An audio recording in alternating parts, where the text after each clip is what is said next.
आदरणीय सभापति जी,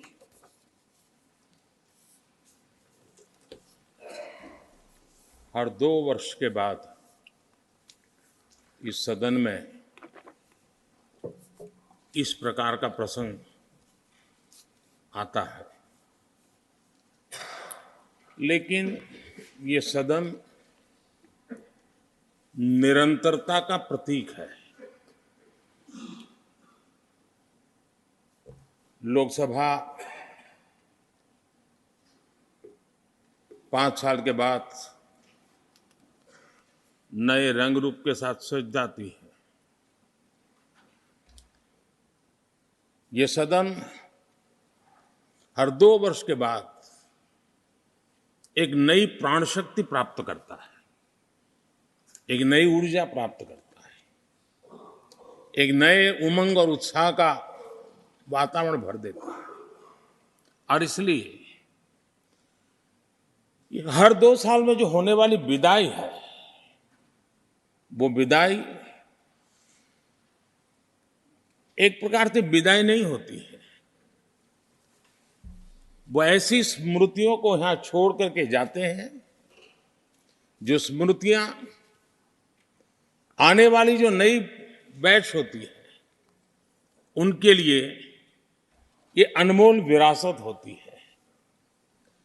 जिस विरासत को वो यहां अपने कार्यकाल के दरमियान और अधिक मूल्यवान बनाने का प्रयास करते हैं। जो आदरणीय सांसदगण अपने, कुछ लोग जा रहे हैं, हो सकता है कुछ लोग आने के लिए जा रहे हो और कुछ लोग जाने के लिए जा रहे हो। मैं विशेष रूप से माननीय डॉक्टर मनमोहन सिंह जी का स्मरण करना चाहूंगा। 6 बार इस सदन में वो अपने मूल्यवान विचारों से और नेता के रूप में भी और प्रतिपक्ष में भी नेता के रूप में उनका बहुत बड़ा योगदान रहा है। वैचारिक मतभेद, कभी बहस में छींटाकशी, वो तो बहुत अल्पकालीन होता है, लेकिन इतने लंबे अरसे तक जिस प्रकार से उन्होंने इस सदन का मार्गदर्शन किया है, देश का मार्गदर्शन किया है, वो हमेशा हमेशा जब भी हमारे लोकतंत्र की चर्चा होगी, तो कुछ माननीय सदस्यों की जो चर्चा होगी, उसमें माननीय डॉक्टर मनमोहन सिंह की योगदान की चर्चा जरूर होगी।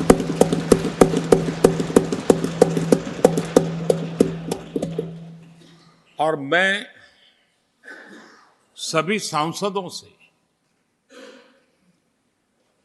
चाहे इस सदन में हो या उस सदन में हो,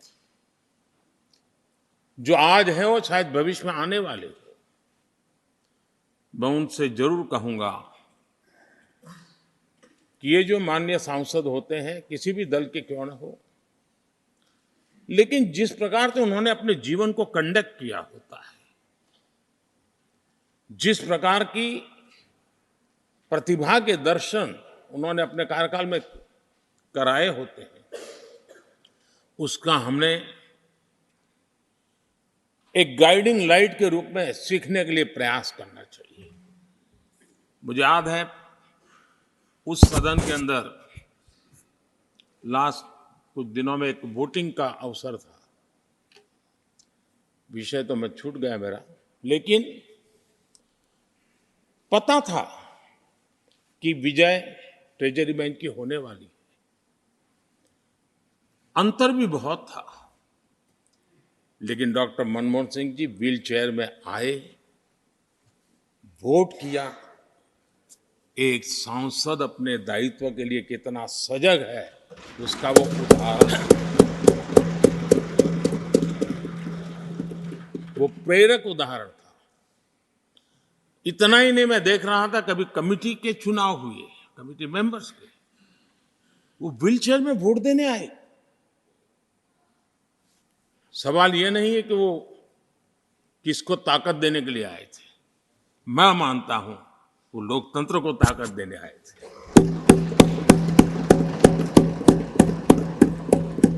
और इसलिए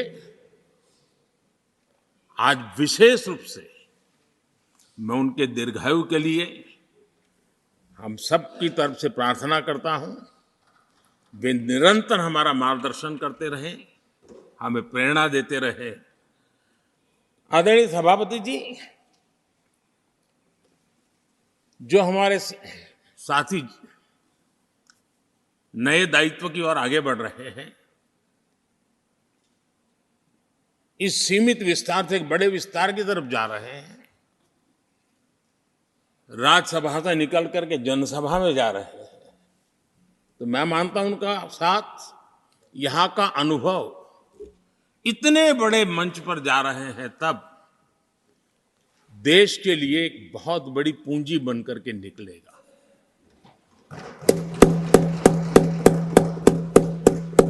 किसी यूनिवर्सिटी में भी 3-4 साल के बाद एक नया व्यक्तित्व बाहर निकलता है। ये तो 6 साल की विविधताओं से भरी हुई है, अनुभव से घड़ी हुई एक ऐसी यूनिवर्सिटी है जहां 6 साल रहने के बाद कोई भी व्यक्ति ऐसा निखर करके निकलता है, ऐसा तेजस्वी बन करके जाता है, वो जहां भी रहता है, जिस भूमिका से रहता है, वो अवश्य हमारे कार्य को अधिक ताकतवर बनाएगा, राष्ट्र के काम को गति देने का सामर्थ्य देगा। ये जो माननीय सांसद जा रहे हैं, एक प्रकार से वो वैसे ग्रुप है जिनको दोनों सदन में रहने का, पुराने वाले संसद के भवन में भी और नए वाले संसद के भवन में भी उनको रहने का अवसर मिला। ये साथी जा रहे हैं, वो आजादी के 75 वर्ष अमृत काल का, उसके नेतृत्व का साक्षी बनकर के जा रहे हैं। और ये साथी जो जा रहे हैं, हमारे संविधान के 75 साल, उसकी भी शोभा बढ़ाते हुए आज हम सबके के साथ जा रहे हैं, तो अनेक स्मृतियां लेकर के जा रहे हैं। हम वो दिन भूल नहीं सकते कि कोविड के कठिन कालखंड में हम सब ने परिस्थितियों को समझा, परिस्थितियों के अनुकूल अपने आप को गढ़ा। यहां बैठने के लिए कहा तो यहां बैठो, वहां बैठने के लिए कहा तो वहां बैठो, उस कमरे में बैठने के लिए कहो। किसी भी दल के किसी भी सांसद ने ऐसे विषयों को लेकर के देश के काम को रुकने नहीं दिया। और कोरोना के वो कालखंड जीवन और मौत का खेल था, घर से बाहर निकले पता नहीं क्या होगा। उसके बाद भी माननीय सांसदों ने सदन में आकर के देश की जिम्मेवारियों को निभाया, देश को आगे बढ़ाया। और इसलिए मैं समझता हूं कि उस कालखंड ने हमें बहुत कुछ सिखाया है। संकटों के बीच भी भारत की संसद में बैठे हुए व्यक्ति कितने बड़े दायित्व को निभाने के लिए कितना बड़ा रिस्क भी लेते हैं और कितनी कठिनाइयों के बीच में काम भी करते हैं, इसका अनुभव भी हमें हुआ। सदन में खट्टे मीठे अनुभव भी रहे। हमारा कुछ दुखद घटनाएं भी रही। कोविड के कारण हमारे कुछ साथी हमें छोड़ के चले गए, आज वो हमारे बीच नहीं है। वो भी सदन के इसी कालखंड के कुछ प्रतिभाएं थी जो हमारे बीच से चली गई। वो एक दुखद घटना को हमने स्वीकार करते हुए भी हम आगे बढ़ते रहे। और भी ऐसी कुछ घटना हुई, कभी कभी फैशन परेड का भी हमने दृश्य देखा। काले कपड़ों में सदन को फैशन शो का भी लाभ मिला। तो ऐसी विविधताओं के अनुभव के बीच हमारा कार्यकाल बीता। और मैं तो अब खरगे जी आ गए हैं तो मेरा एक धर्म तो निभाना ही पड़ता है मुझे। कभी कभी कुछ काम इतने अच्छे होते हैं जो बहुत लंबे समय तक उपयोगी होते हैं। हमारे यहाँ कोई बच्चा कुछ अच्छी चीज कर लेता है, कोई बच्चा अच्छे कपड़े वपड़े पहन करके अवसर के लिए तैयार होता है तो परिवार में एक आध स्वजन आ जाता है, अरे किसी की नजर लग जाएगी, देखो काला टीका कर दो, तो ऐसे काला टीका कर देते हैं। आज देश पिछले 10 साल में समृद्धि के नए नए शिखर सर कर रहा है। एक भव्य दिव्य वातावरण बना है, उसको नजर न लग जाए इसलिए काला टीका करने का आज प्रयास हुआ है। मैं उसके लिए भी खरगे जी का बहुत धन्यवाद करता हूं, ताकि इस हमारी प्रगति की यात्रा को कोई नजर न लग जाए। ये नजर न लग जाए इसलिए आपने आज जो काला टीका किया है, मैं तो सोच रहा था सब काले कपड़ों में आएंगे, लेकिन शायद काला जोदू खिंचते खिंचते खिंचते ब्लैक पेपर तक चला गया है। लेकिन फिर भी मैं उसका भी स्वागत करता हूं, क्योंकि जब भी अच्छी बात होती है काला टीका नजर न लग जाए इसलिए बहुत जरूरी होता है।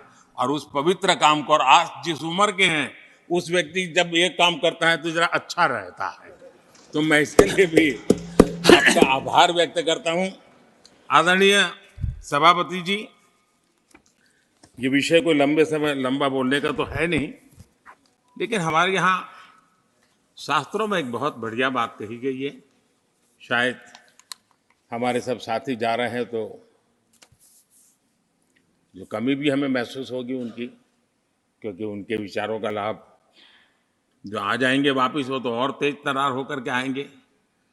जिसको हमला करना है वो भी मजेदार हमले करेंगे, और जिसको रक्षा कवच करना बनाना है वो भी बढ़िया बनाएंगे। वो अपना काम चलता रहेगा। हमारे यहाँ शास्त्रों में कहा गया है, गुणा गुणज्ञेषु गुणा भवन्ति, गुणा गुणज्ञेषु गुणा भवन्ति, ते निर्गुणम प्राप्य भवन्ति दोषाः, ते निर्गुणम प्राप्य भवन्ति दोषाः। आस्वाद्य तोया प्रवहन्ति नद्य, समुद्र मासाद्वय भवन्तय पेया। उसका मतलब है गुण गुणी लोगों के बीच रहकर गुण होते हैं। जो गुणी लोगों के बीच रहने का मौका मिला तो उनके साथ रहने से हमारे भी गुणों में बढ़ोतरी होती है। निर्गुण को प्राप्त करके वो दोष युक्त हो जाते हैं। अगर गुणियों के बीच में बैठते हैं तो गुण तो बढ़ जाता है, लेकिन गुण ही नहीं है तो दोष बढ़ जाते हैं। और आगे कहा है, नदियों का जल तभी तक पीने योग्य होता है जब वो बहता रहता है। सदन में भी हर 2 साल के बाद नया प्रवाह आता है, और जब तक बहता रहता है, लेकिन नदी कितनी ही मीठी क्यों ना हो, पानी कितना ही स्वादिष्ट क्यों ना हो, लेकिन जैसे ही समुद्र से मिल जाती हैं वो किसी काम की रहती नहीं है। उसमें दोष आ जाते हैं, दोष युक्त हो जाते हैं, और इसलिए समुद्र को प्राप्त करने के बाद पीने योग्य नहीं रहता।